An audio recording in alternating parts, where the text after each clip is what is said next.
효과를 하나도 못 보거나 긴 흉터가 이렇게 남게 되는데 훨씬 까다롭고 비용도 더 들고 처음부터 안면 거상술로 해버리면 최악의 경우에는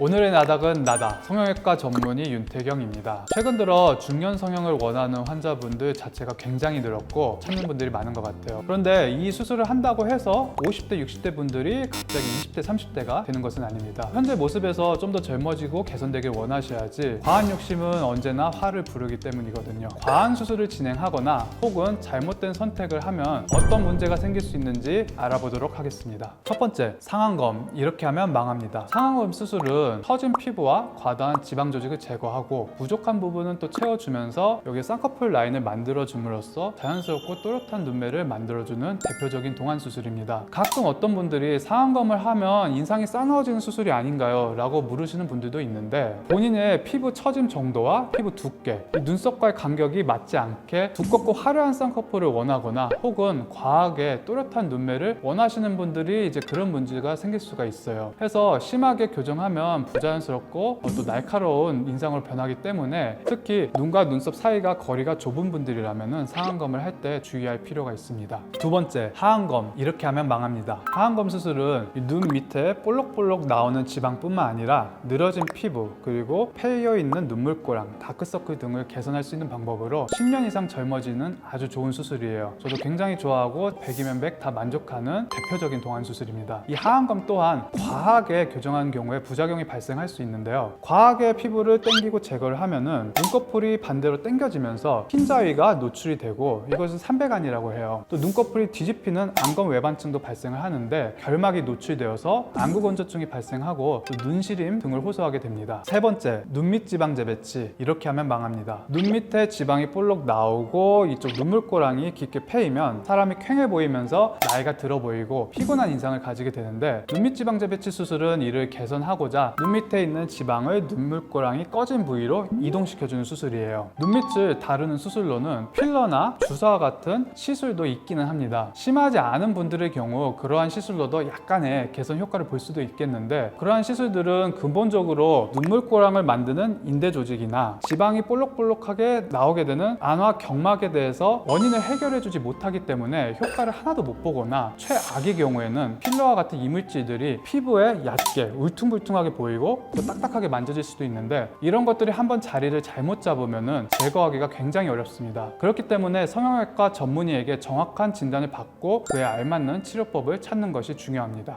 네 번째, 안면거상. 이렇게 하면 망합니다. 노화가 진행이 되면서 얼굴이 전체적으로 처지는데 그 원인은 피부 그리고 피부와 지방 밑에 요즘에 스마스라고 많이들 알고 계시는데 근검막층을 피부와 함께 당겨서 남는 조직은 잘라주고 고정을 시키는 게 안면 거상술입니다. 거상도 수술이 굉장히 다양한데요. 전통적인 풀 안면 거상술부터 요즘에는 미니 거상, 미니 리프팅 다양한 수술법들이 알려져 있죠. 본인의 상황에 맞는 적합한 수술법들이 있는데 장단점을 무시하고 잘못된 생각에 꽂혀 있으면 불만족스러운 결과를 얻을 수도 있는데요. 아직 노화가 많이 오지 않아서 간단하게 미니 리프팅이나 미니 거상으로 해결이 될 케이스임에도 불구하고 주변 분들 중에 그런 걸 했더니 하나도 효과를 못 봤다, 나도 안면 거상술로 해달라, 이런 분들이 많이 계십니다. 처음부터 안면 거상술로 해버리면 안면 거상의 단점이 결국 긴 흉터가 이렇게 남게 되는데 불필요한 흉터만 남길 수도 있고 또 나중에 나이가 들어가지고 피부 처짐이 더 심해져서 그때는 정말로 안면 거상술이 필요로 하게 되는데 이미 재수술이 되어버려서 훨씬 까다롭고 비용도 더 들고 회복 시간도 굉장히 오래 걸리게 됩니다. 반대로 이 처짐이 굉장히 심하거나 피부가 두껍고 탄력이 떨어져서 전체적인 안면 거상술을 시행해야만 하는 분임에도 불구하고 본인은 흉터 남기가 싫다, 붓기나 멍이 싫다, 이래서 미니 리프팅을 찾는 분들도 계세요. 그러면서도 효과는 거상술로 충분히 당긴 것과 똑같은 효과를 원하죠. 이런 분들은 효과를 기본적으로 보기도 힘들고 어찌어찌 잘 끌어올려서 그 정도의 효과를 볼 수 있을지라도 그러면 얼굴형 자체가 굉장히 부자연스럽게 보이게 됩니다. 그렇기 때문에 망하지 않는 수술이 되려면 전문의와의 상담 후에 알맞은 방법을 찾으라고 권하고 싶습니다. 다섯 번째, 실리프팅. 이렇게 하면 망합니다. 중년 성형의 경우 20대, 30대에 비해서 비교적 강한 힘으로 당겨줘야 되는 경우가 많아서 레이저 리프팅보다는 실리프팅을 이용하는 것이 본인의 만족도도 높고 수술 직후부터 결과를 확인하기 좋아서 선호도가 굉장히 높습니다. 하지만 안면거상술과 같은 효과를 바라면서 그만큼 많이 당기기를 바라면 안 되는데요. 두 가지 문제가 생길 수 있어요. 하나는 딤플 현상인데요. 피부 부위가 패여 보이는 것을 말하는데 너무 과도하게 당기는 과정에서 안쪽에서부터 피부가 당겨져서 들어가는 부작용이 발생할 수가 있어요. 또한 안면거상술과는 다르게 당겼을 때 남는 피부를 잘라내지 않기 때문에 피부가 점점 옆으로 모여서 옆광대나 이 귀 주변의 턱이 커져서 얼굴형이 보기가 굉장히 안 좋아질 수 있어요. 많이 당길수록 피부 처짐은 개선되겠지만 과하면은 이런 점들이 생길 수가 있으니 과한 욕심은 금물입니다. 오늘 들은 내용을 잘 기억하셔서 본인에게 알맞게 수술을 받으시면 충분히 또 안전하게 10년 이상 젊어질 수 있는 좋은 방법이 바로 중년 성형입니다. 꼭 수술 전에 성형외과 전문의에게 꼼꼼하게 상담받고 본인에게 알맞는 치료법을 잘 받아보시길 바랍니다. 오늘의 나닥 윤태경이었습니다.